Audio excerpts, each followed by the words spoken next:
All right, Grayscale fam, happy Monday. I hope you guys are doing well. Yeah, this is defund the IRS. Yeah, definitely we need to.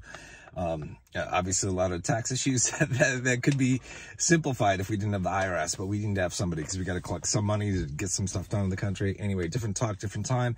I got a couple things I wanted to just talk about in today's video. First and foremost, I'm thankful that all of you guys found my channel, got invested in Grayscale. We've got a huge range in terms of age of people that are involved in watching my channel and invested in Grayscale, all the way from like 18, 19, all the way up into their early 80s. We heard from somebody on Discord today who's 83. And they've got 20 family members on board investing in Grayscale. That's crazy. That's crazy. So I don't know about you, but it's not always easy to convince family, friends, others to invest. I've got a couple people that I've convinced to invest in Grayscale, but you know, for the most part, it kind of falls on deaf ears. I've talked about some of that stuff. It is what it is. But we are very lucky. And there are not, I mean, there aren't that many people in the country, in the world, that know about the Grayscale Trust. You know, we are very, very lucky. So a lot more people know about cryptocurrency in general, which is good. A lot of people are involved. It's helped a lot of people, but very few, I think, know about or are willing to invest in Grayscale. So it's a different beast, you know, in and of itself. But it's kind of your only option. Like, if you have like an IRA, a Roth, traditional IRA or SEP IRA, in a brokerage account, like you can't invest in native crypto, right? It's like you're just limited to what's around. Now we've got this cycle, we've got the Bitcoin ETF, we've got an Ethereum ETF. I think it might have just hit might be open now. I haven't checked, but if not, it should be soon. And other than that, it's the Grayscale Trust in terms of investing in crypto related assets that aren't stocks, like the mining companies or the exchanges like Coinbase or, you know, stuff like that. Like MicroStrategy isn't a miner or an exchange, but they still have a lot on their balance sheet, so they moon during the crypto bull runs. But there are very few assets actually that you can invest in a brokerage account.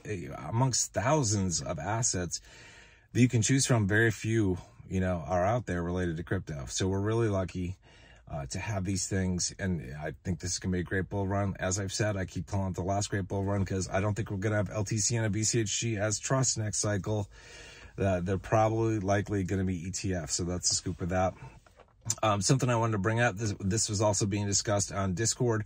So like somebody mentioned, I haven't tried this. If you have a brokerage account with Fidelity and you want to, for example, as part of your rotation, like after you cash out an LTCN or whatever, you want to rotate into native crypto.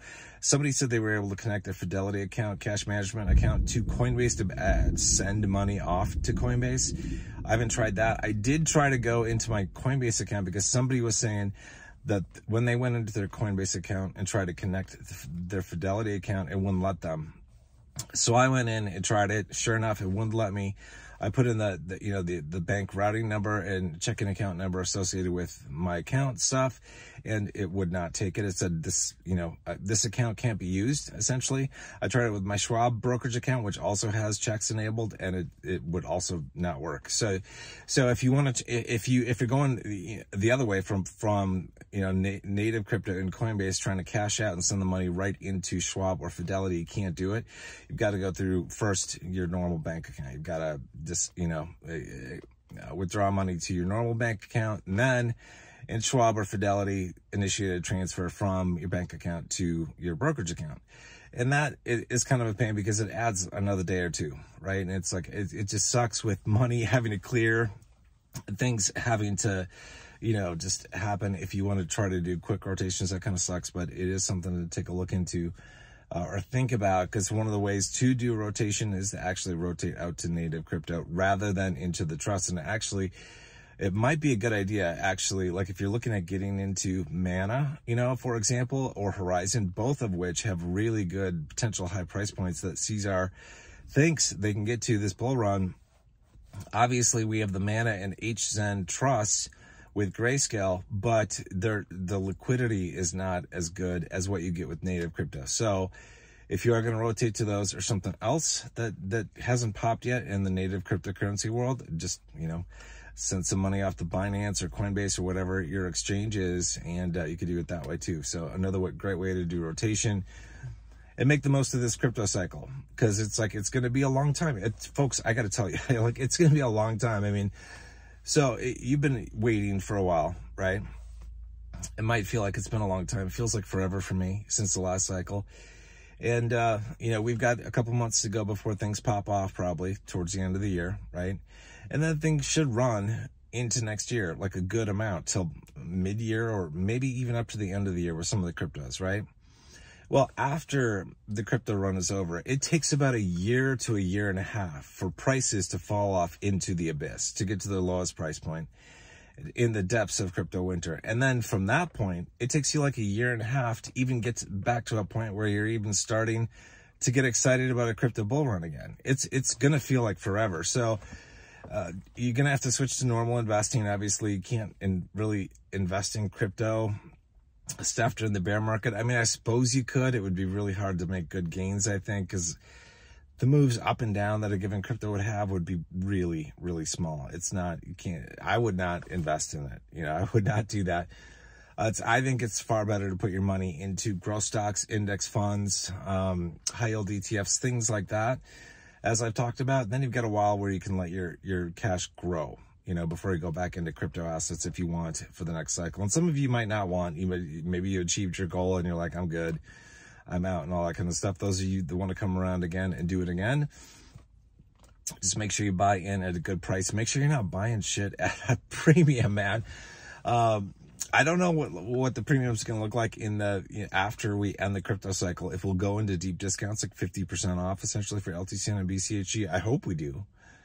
I have no idea, but like I would not touch those trusts probably, or GSOL for that matter, if they still at a premium on, because if they get converted to ETFs, which likely they are. In fact, I think ARK filed for a Solana ETF, so GSOL is probably going to be, you know, Grayscale is probably going to submit to the SEC that GSOL gets converted to an ETF maybe after the cycle.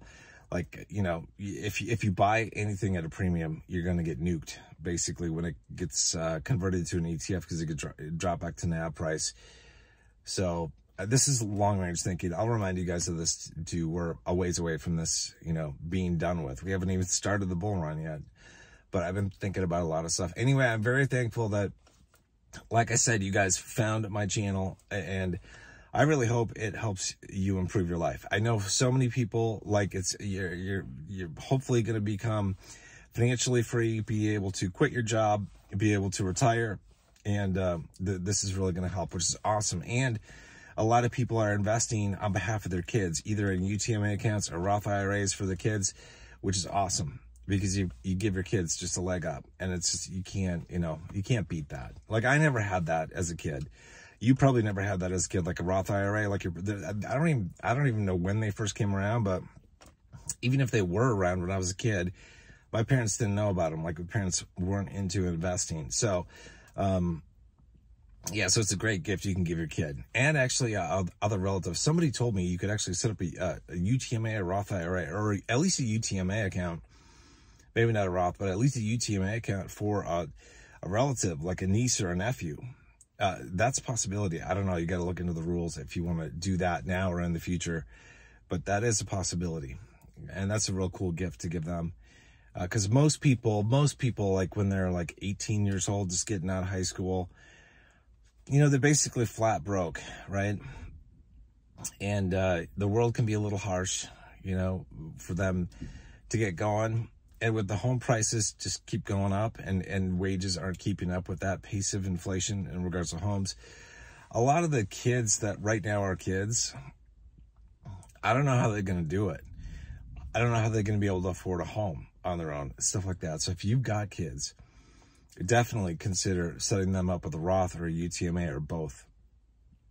UTMA, again, as I mentioned, it's a fully taxable account, which kind of sucks, but the good thing is they can use it right away as soon as they get it. In some states, they can get it as early as 18. Some states, you have to wait as long as 21.